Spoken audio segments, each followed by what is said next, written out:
எஸ்சியில் இருந்தால் நம்மளுக்கு வந்து அதிகமான இடஒதுக்கீடு கிடைக்கும், நம்ம இப்போ ஈஸியாக வேலைக்கு போயிடலாம் அப்படின்ட்டு. இந்த மற்ற ஜாதிக்காரங்களாம் இப்போ வேலைக்கு போகாமல் சும்மாவாக இருக்காங்க.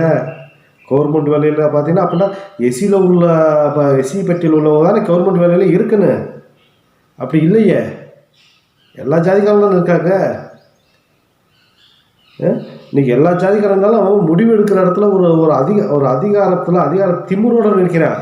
எந்த இடத்துல போயிருந்தாலும் அவன் டாக்டராக இருக்கட்டும், ஒரு கலெக்டராக இருக்கட்டும், ஒரு எஸ்பியாக இருக்கட்டும், ஒரு எஸ்ஐயாக இருக்கட்டும், ஒரு பேராசிரியராக இருக்கட்டும், நீங்கள் பெரிய டிபார்ட்மெண்ட்டில் பெரிய ஆளாக இருந்தாலும் நீங்கள் அங்கேயும் ஒரு எஸ்சின்ற அடையாளத்தோடு நீங்கள் வந்து வஞ்சிக்கப்பட்டுக்கிட்டு இருக்கீங்க.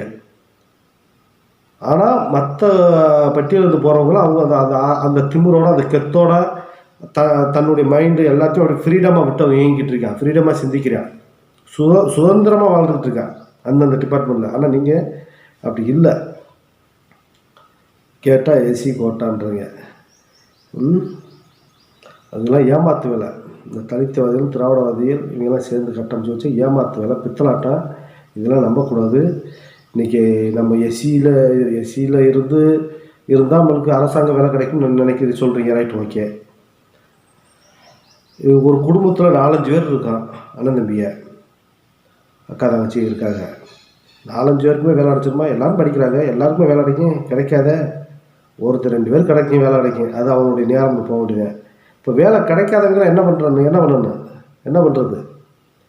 வேலை கிடைக்காதவன் படிச்சுக்கிட்டே இருக்க, வேலை எதிர்பார்த்துக்கிட்டே இருக்க வேண்டியதே.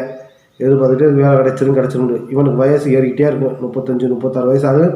வேலை கிடைக்கும்ன்ற நம்பிக்கையிலே கல்யாணம் பண்ணாமையும் இருப்பேன். கடைசியாக ஒரு கட்டத்துக்கு மேலே கல்யாணம் பண்ணிவிட்டு குழந்தைய பார்த்துட்டு கூலி வேலைக்கு போய்கிட்டு இருக்கேன். கேட்டால் பெரிய டிகிரி படிச்சிருக்கேன், பெரிய அதை படிச்சிருக்கேன், இதை படிச்சிருக்கிட்டு இருக்கேன். கூலி வேலைக்கு போவேன். இதே நீங்கள் எஸ்சி பட்டியலில் இல்லாமல் இருந்தோம்னா இதை வந்து படிப்புன்றதும் ஒரு பார்ட் டைம் மாதிரி வச்சுக்கணும். நம்மளுடைய அறிவை, நம்மளுடைய சிந்தனை வளர்த்துக்கிறதுக்கு தான் கல்வி. படிச்சுக்கிட்டே இப்போ இந்த தலைமுறையில் இப்போ நான் வந்து ஒரு வியாபார துறையில் இறங்கி ஒரு வியாபாரம் பண்ணிக்கிட்டு இருக்கேன். என் பிள்ளைய நான் என்ன பண்ணுவேன்? சனி ஞாயிறு லீவுக்கு எவாப்பா என்னோட சேர்ந்து இந்த வியாபாரத்தில் நீ ஈடுபடு, சனி ஞாயிறு லீவுக்கு அப்படின்னு சொல்லி அவனை பழக்கப்படுத்திக்கிட்டே இருப்பேன். ஒரு எக்ஸாம் லீவு வருதா, லீவுக்கு வந்து என்னோட வந்து சேர்ந்து இதில் வந்து இந்த வேலையை பாரு, இதை பாரு, அதை பாரு, இங்கே போ, இங்கே போ, இந்த வியாபாரம் சம்மந்தமான விஷயங்கள் சம்மந்தமாக அங்கே போ, இங்கே போன்னு சொல்லி அவனை வந்து அதை பழக்கப்படுத்திக்கிட்டே இருப்பேன். அப்போ அவன் என்ன படிச்சுக்கிட்டே இருப்பேன். இங்கே வந்து என்னுடைய தொழிலையும் அவன் கவனிச்சுக்கிட்டு இருப்பேன்.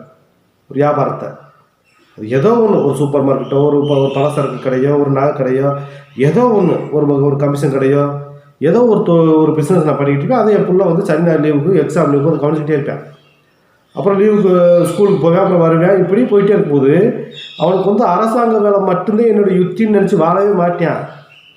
படிப்பேன், +2 படிப்பேன், காலேஜ் படிப்பேன், எல்லாம் படிச்சுக்கிட்டு இங்கேயும் வந்து தொழில் ரீதியாக பல பழக்க வழக்கங்களை சம்பாதிச்சிருப்பேன், பல அனுபவங்களை கற்றுக்கிருப்பேன், இந்த வியாபார யுக்திகளை ஃபுல்லாக தெரிஞ்சிருப்பேன். அப்போ அவன் என்ன பண்ணுவேன்? கவர்மெண்ட் வேலைக்கு பதிவு பண்ணி வச்சுக்கிட்டு வேலை வரும்போது வரட்டும்ட்டு பேசாமல் என்னுடைய தொழிலில் என்னோட சப்போர்ட்டாக நின்று அதை வந்து ரன் பண்ணிக்கிட்டு இருப்பேன். அவன் பாட்டுக்கு வளர்ந்துக்கிட்டு இருப்பேன் பிஸ்னஸில். கவர்மெண்ட் வேலை வரும்போது அதில் போய் ஜாயின் பண்ணுவேன். சரி, அந்த வேலை என்ன மாதம் 1 ஏன்னா சம்பளம் பல அதே ரேட்டு போய் கை கட்டி நிற்கணும். அதை காட்டி இது நல்லா பெட்டராக இருக்கேன் இந்த பிஸ்னஸ்ஸு. இதில் நல்லா அன்றாடம் லட்சக்கணக்கில், ஆயிரக்கணக்கில் பணம் நம்ம வியாபாரத்தில் பிறண்டுக்கிட்டு வந்து கையில் பிறண்டுக்கிட்டு போய்கிட்டு இருக்கேன். பேசாமல் இதே பரவாயில்லையே, இதாச்சும் மாதம் 1 ஆனால் சம்பளத்துக்கு கையை கட்டிக்கிட்டு நிற்கணும். பெரிய பெரிய அதிகாரிகளுக்கு சலிட்டு அடிச்சுக்கிட்டு ஆமாஞ்சாமிக்கு போட்டு தெரியணும். இது எதுக்கு? இதே பேசாமல் அப்பாவுடைய தொழிலும் ரன் பண்ணுவேன்னு சொல்லி அவன் அதில் இயங்கிக்கிட்டு இருக்கான். அப்போது அவனுடைய வாழ்க்கை வீணாகாது. படித்தா ஒன்று கவர்மெண்ட் வேலை, இல்லைன்னா கூலி வேலை. எது? இந்த எஸ்சியில் இருக்கிறதுனால. அப்போ எஸ்சியை விட்டு வெளியேறி ஒரு முதல் தலைமுறை, இப்போ என்னுடைய தலைமுறையில் நான் ஒரு பிஸ்னஸை நோக்கி மாறும்போது அடுத்த தலைமுறை வேறு மாதிரி சேஞ்ச் ஆகி போயிட்டே இருக்கேன்.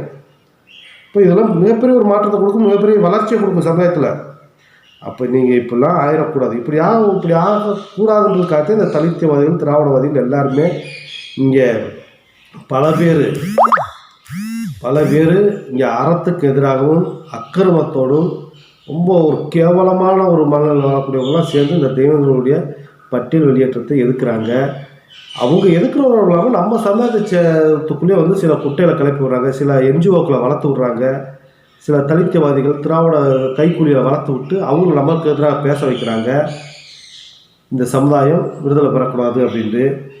அப்போ இதிலெல்லாம் நம்ம மக்கள் புரிஞ்சு எது சரி எது கெட்டது புரிஞ்சு நடக்க வேண்டும் உறவுகளே.